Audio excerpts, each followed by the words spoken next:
From the first line of the book, I was hooked. The sky above the port was the color of television tuned to a dead channel. That drew me right in. Published in 1984, William Gibson's seminal novel Neuromancer is a book I can't seem to get out of my head. The whole thing bleeds style, heavy themes, and likable characters that really grow on you as you read on. It's a quick book, all things considered, but it's dense. It really works with the theme, though. These characters are all so overstimulated that they're numb. And the way Neuromancer is packed made me feel like I was losing my gosh darn mind. But in a good way. Neuromancer follows Case and Molly as they plan a heist with the enigmatic and strange Armitage. Things get complicated as conspiracies about artificial intelligences and digital immortality get intertwined with the lives of the protagonists. Case was a thief who used a computer to steal from mega corporations until he stole from his employers, another mega corporation. They fried his nervous system, taking away his ability to get online, and they left him to rot. It is in this starry and drug-fueled state that he enters the book.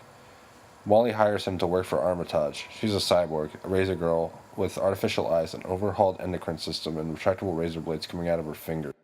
She doesn't exactly trust Armitage, though, and she works behind his back with Case to find out who their mysterious employer is. Neuromancer is more driven by the characters than the plot, so they have room to just breathe, be themselves, and interact with one another.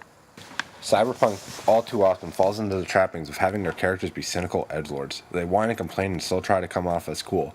But Neuromancer doesn't really have this problem. Sure, Case is cynical, but he actually seems to get simple joy from doing drugs, hanging out with Molly and Malcolm, and he perks up whenever he gets to talk about hardware with people. Molly herself seems like she's going to be the edgiest of the edgelords. Over time, she comes across as the only one in Armitage's crew who has a strong moral compass. She likes fashion, kicking ass, getting high, which is an overused archetype in these kind of stories, but she distinguishes herself by having a softer side, a healthy attitude towards life, and reveling in the smaller things. There's a reason she's been copied so much.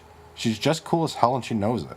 The thing is, Case, Molly, Armitage, Finn, Dixie, and Malcolm, they're all kind of shitheels for their own reasons, but they're all so likable that by the end of the book, they became my shitheels.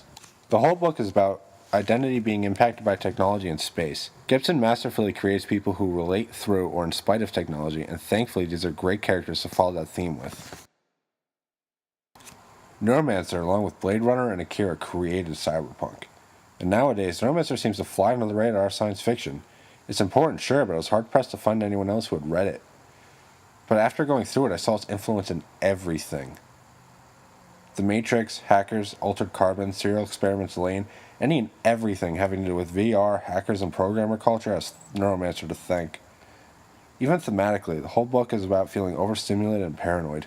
The whole time I was reading it, I had culture shock by death grip stuck in my head. Useless information occupies free open spaces. That's a problem in Neuromancer.